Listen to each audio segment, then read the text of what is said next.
Assalamualaikum warahmatullahi wabarakatuh.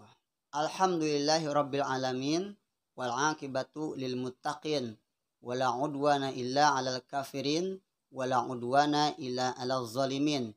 Asyhadu an la ilaha illallah wahdahu la syarikalah wa asyhadu anna sayyidana maulana Muhammadan abduhu wa rasuluhu la nabiyya ba'dah. Allahumma shalli ala sayyidina Muhammadin wa ala alihi wa sahbihi ajma'in, amma ba'du. Pemirsa yang semoga dirahmati Allah, puji serta syukur mari kita panjatkan kehadirat Allah yang Maha Ghafur.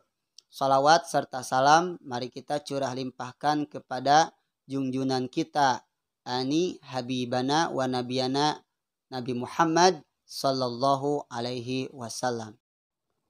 Sebagaimana kita telah diajarkan oleh guru-guru kita, pula orang tua kita, tentang isi dan ajaran Islam, yakni syahadatain, sholat, zakat, puasa, akhlakul karimah, saling membantu sesama makhluk, bersosialisasi dengan baik, sehingga kita diajarkan siwak dan lainnya, maka kita juga harus menjaganya dari segala hal yang dapat membatalkan kita dari agama Islam. Sebagaimana Allah Subhanahu wa taala berfirman dalam Al-Qur'an, "Wala tamutunna illa wa antum muslimun." Yang artinya, janganlah engkau mati kecuali engkau ada dalam keadaan Islam. Hadirin permisa yang semoga dirahmati oleh Allah. Umat muslim, kita wajib menjaga diri kita dari segala hal yang membatalkan, merusak agama kita, agama Islam. Dan hal-hal yang dapat merusak dan membatalkan juga memutuskan kita dari agama Islam itu yang dinamakan murtad. Murtad secara lugat atau bahasa atau etimologi yaitu adalah arruju'u anisyai'i badan sirofi anhu, yang artinya kembali setelah membelokkan diri dari hal tersebut.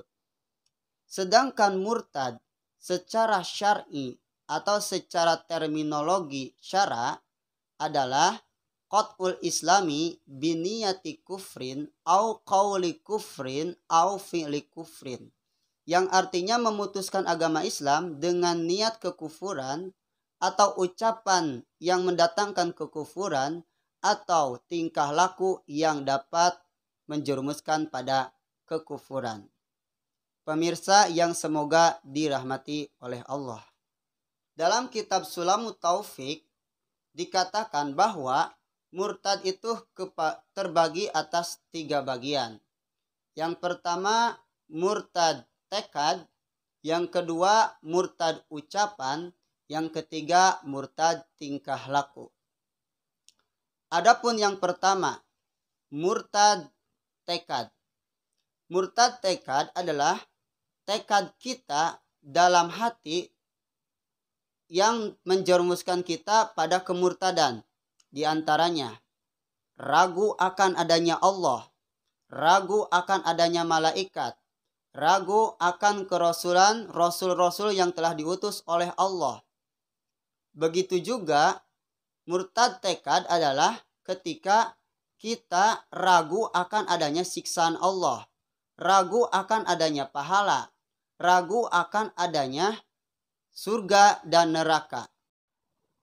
Demikian pula ketika kita mempunyai tekad bahwa Allah mempunyai sifat-sifat yang tidak layak pada zatnya, maka itu juga akan menjerumuskan hati kita pada kemurtadan.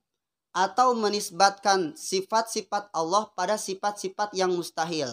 Seperti menisbatkan sifat Allah pada sifat jirim atau pada sifat jisim. Maka demikian itu pula dapat menjerumuskan hati kita pada kemurtadan. Demikian pula murtad tekad diantaranya adalah ketika seorang muslim tidak mempunyai tekad tentang adanya syariat agama Islam. maka itu pula dapat memasukkan seorang muslim tersebut pada kemurtadan tekad.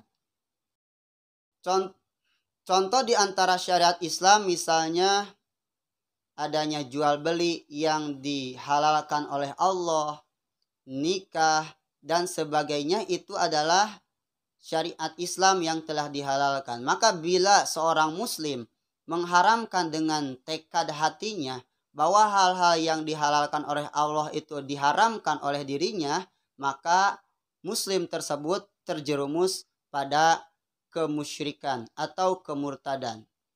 Begitu juga ketika seorang muslim mentekadkan tentang haramnya sesuatu dihalalkan. Misalnya, zina yang telah jelas diharamkan oleh Allah dihalalkan.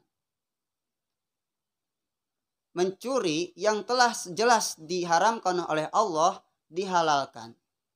Dan sebagainya yang perkara halal, yang perkara haram dalam agama yang telah masyhur.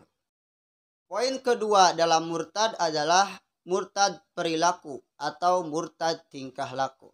Murtad tingkah laku adalah ketika tingkah laku seorang muslim menjerumuskan dirinya terhadap kemurtadan atau keluar dari agama Islam. Seperti apa? Seperti sujud pada patung, sujud pada matahari dan sebagainya. Demikianlah itu murtad perilaku. Murtad yang ketiga adalah murtad ucapan, di mana seorang muslim mengucapkan sesuatu padahal hal sesuatu itu bisa menjerumuskan dirinya pada kekufuran. Di antara contoh murtad ucapan adalah ketika seorang muslim mengatakan kafir kepada muslim yang lain. Rasul SAW pernah bersabda dalam hadisnya yang artinya, jikalau seorang muslim mengatakan kafir kepada saudaranya, maka kata kafir tersebut ada pada dua kemungkinan. Jikalau kata kafir tersebut ada pada saudaranya, maka saudaranya itu adalah betul-betul kafir. Tapi jikalau kata kafir tersebut tidak ada pada saudaranya, maka kata kafir tersebut kembali kepada seorang muslim yang mengatakannya. Na'udzubillah min zalik. Maka kita harus terhindar dan menghindarkan diri dari kata-kata mengkafirkan orang. Demikian pula termasuk pada murtad ucapan adalah ketika seseorang bercanda atas nama-nama Allah, atas sifat-sifat Allah, bercanda pula atas janji-janji Allah, bercanda atas ancaman-ancaman Allah, yang mana hal-hal tersebut tidak diragukan lagi telah dinisbatkan kepada Allah. Itu juga dapat menjerumuskan dirinya terhadap kemurtadan ucapan.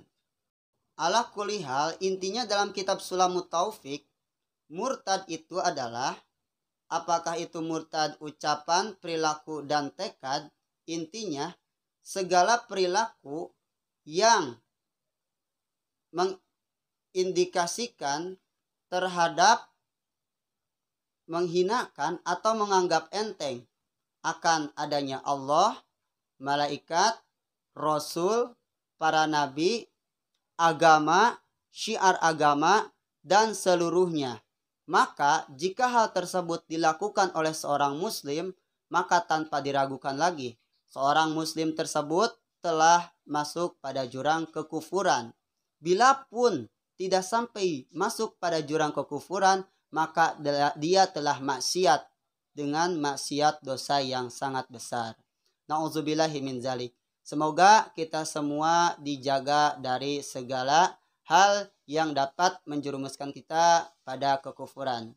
Sekian dari saya. Al-afu minkum. Assalamualaikum warahmatullahi wabarakatuh.